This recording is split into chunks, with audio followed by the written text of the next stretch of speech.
ये चिट्ठी जो मैंने अभी अभी पढ़ी, ये एक ऐसे पिता की नहीं है जो अपनी बेटी को शरण देने के लिए मेरा आभार व्यक्त कर रहे हैं। ये एक ऐसे पिता की चिट्ठी है जो ये जानना चाहते हैं कि उनकी बेटी विवाह के बाद ठीक तो है।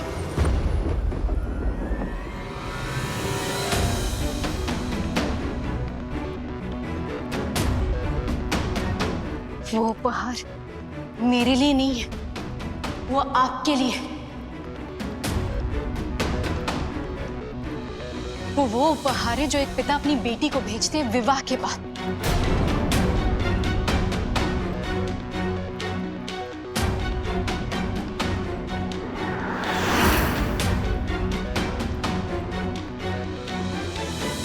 आमतौर पर लोग मंगलसूत्र, बिछिया, सिंदूर देखकर ये समझ जाते हैं कि कोई सुहागन है, लेकिन सुहागन होने का एक और चिन्ह भी होता है, कमरबंद, कमरबंद, कमरबंद।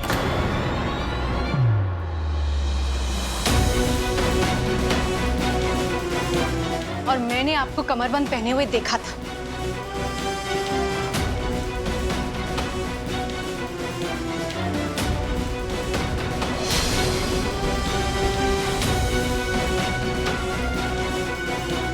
आपने मुझसे कहा था कि वो कमरबंद आपकी मां की निशानी है, लेकिन अब इस चिट्ठी को पढ़ने के बाद मेरे मन में कोई संदेह नहीं है कि आपका विवाह हो चुका है और आप सुहागन हैं, और आप सुहागन हैं।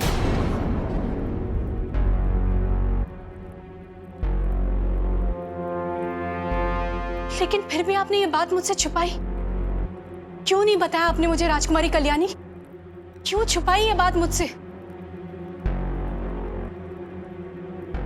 बताइए राजकुमारी कल्याणी, आपका विवाह हुआ है कि नहीं?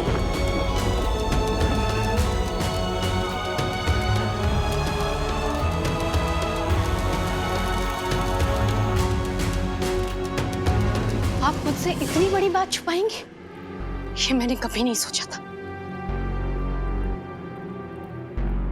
लेकिन अब मैं सच आपके मुंह से सुनना चाहती हूं, ताकि मुझे भी तो समझ में आए कि मैंने जो आप पे विश्वास। मैं सुहागन हूं, मैं सुहागन हूं।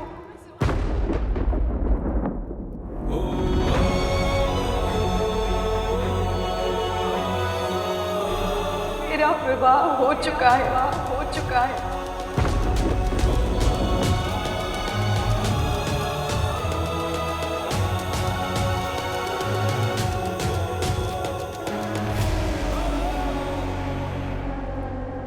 यही मेरा सच है।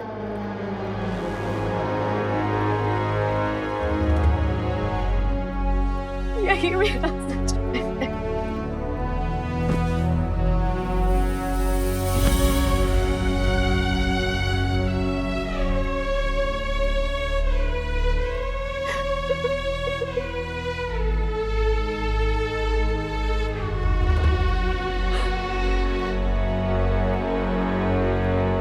इतनी बड़ी बात आपने हम सबसे छुपाई।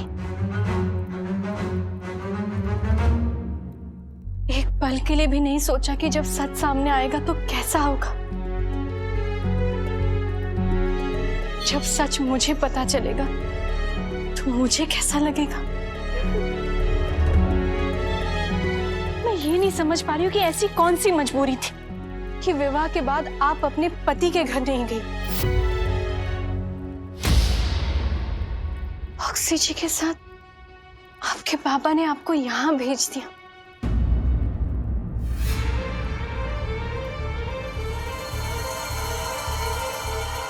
इसका मतलब राधा दीदी को ये नहीं पता चला कि मेरा विवाह बख्शी जी के साथ हुआ है।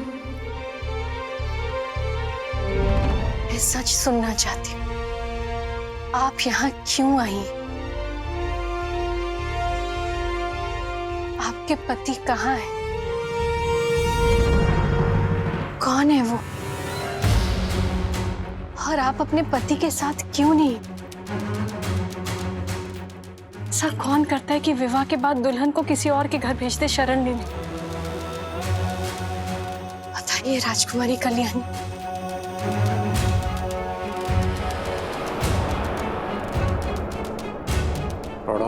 स्वागत है।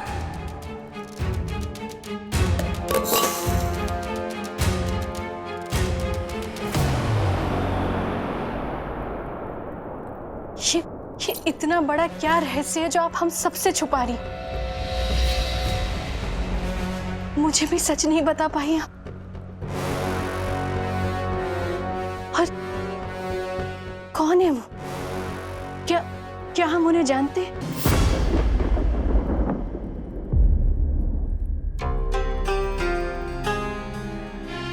नहीं, आपको उनके बारे में कुछ नहीं बता सकती। लेकिन क्यों? दीदी मुझे माफ कर दीजिए, मुझे आपसे ये सच छुपाना ही होगा, आपके लिए, आपकी होने वाली संतान की सुरक्षा के लिए। जिन परिस्थितियों में हमारा विवाह हुआ, कुछ सोचने समझने का समय ही नहीं मिला। बस हो गया, और मेरे पति सबके सामने इस विवाह को स्वीकार कर नहीं पाए, इसलिए मुझे आपसे ये बात छुपानी पड़ी। क्या ही बताती आपको, क्या समझाती।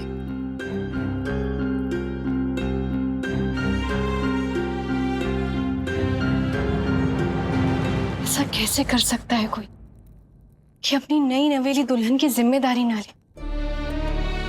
जब आपके साथ समाज के सामने 7 फेरे लिए, तो समाज के सामने आपको स्वीकारना भी तो चाहिए ना।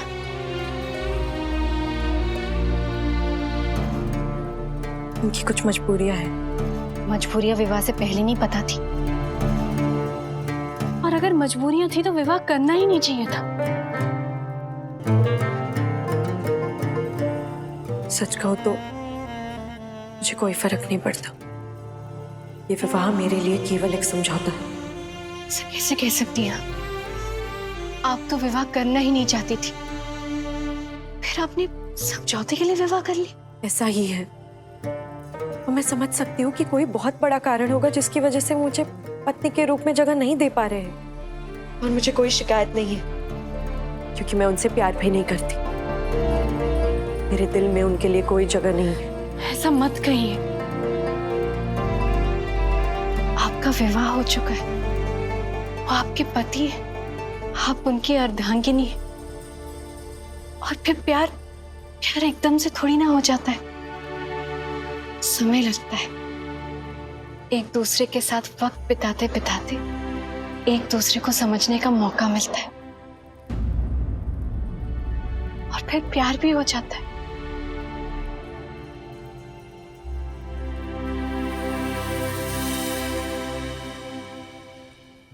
हर विवाह का आधार प्यार हो ये जरूरी तो नहीं है ना।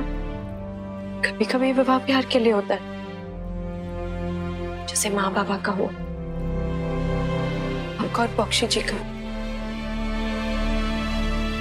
लेकिन कभी कभी विवाह केवल कर्तव्य और परिस्थितियों की वजह से एक समझौता बन जाता है, जैसे कि मेरा विवाह, जिसमें ना तो प्यार है और ना ही कोई अधिकार।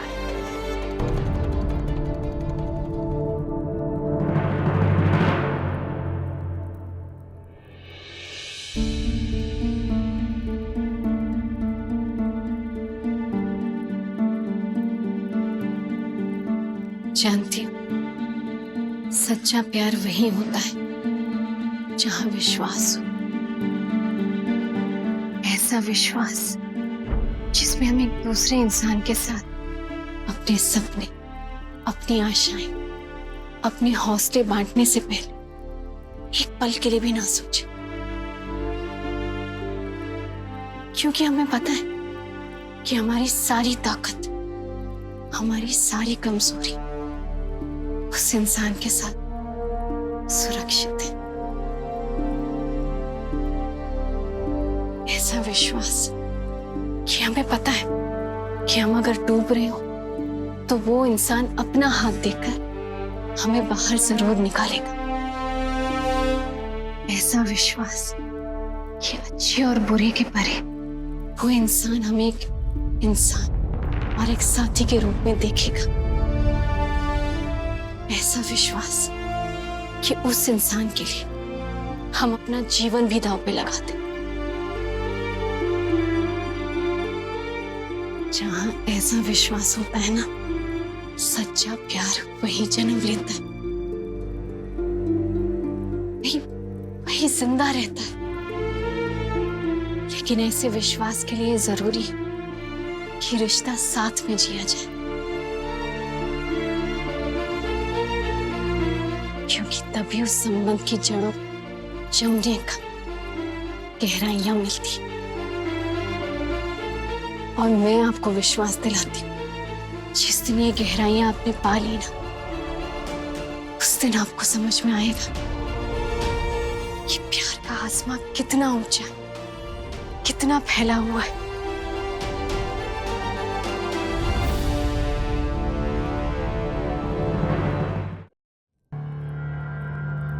और जानती हैं, कमाल की बात तो ये है कि जहां ऐसा प्यार हो, वहां किसी अधिकार की जरूरत ही महसूस नहीं होती।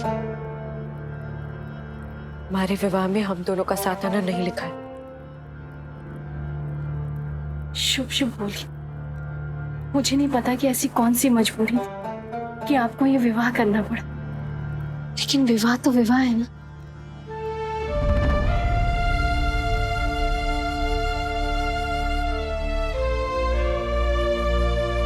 आपसे जितना सच बोल सकती थी मैंने बोल दिया। अब एक विनती है आपसे, मेरे इस रहस्य को अपने तक ही रखिएगा।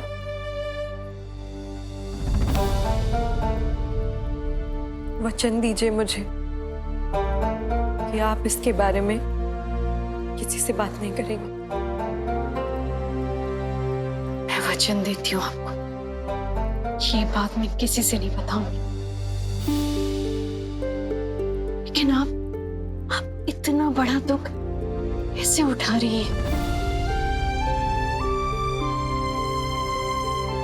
मैं आपको एक और वचन देती हूँ कि आज से हर दिन मैं जगन्नाथ प्रभु से प्रार्थना करूंगी कि आपको और आपके पति को जल्द से जल्द मिलाएं, और आप दोनों के बीच इतना प्यार हो कि आप अपने सारे दुख भूल जाएं, और आपके पति पूरे समाज के सामने आपको पत्नी के रूप में स्वीकारें।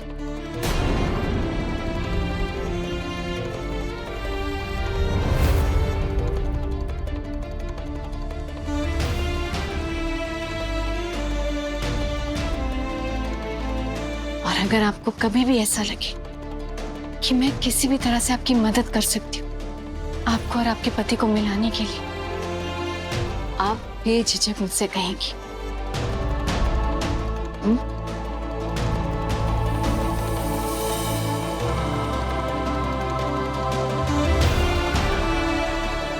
दीदी, आप मेरे लिए जो प्रार्थना कर रही है, काश आप जानती कि उस प्रार्थना के स्वीकार होने का क्या अर्थ होगा। काश मैं आज ही आपको सब सच बता पाती कि जिनसे मेरा विवाह हुआ है वो और कोई नहीं बल्कि आपकी बख्शी जी ही है।